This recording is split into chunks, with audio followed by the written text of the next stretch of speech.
Письма ухтинских школьников солдатам и детям Донбасса отправились в путь. Всего за 1,5 месяца в рамках всероссийской акции «Письмо солдату» ребята подготовили более 1000 посланий. Ребята изъявили желание принять в этом участие. Сами изъявили желание, а мы инициировали их желание, воплотили в жизнь и очень активно начали поступать в управление образования письма. Вообще письма разные, в разном формате были написаны. Письма были очень трогательные. Мы даже сами зачитывали некоторые письма, и появлялись слезы на глазах у взрослых педагогов.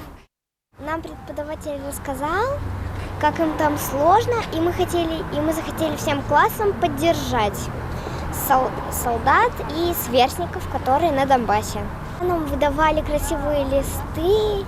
Когда мы написали их, сложили в треугольнички, и сверстникам мы прицепили к ним шоколадки и наклеили наклейки.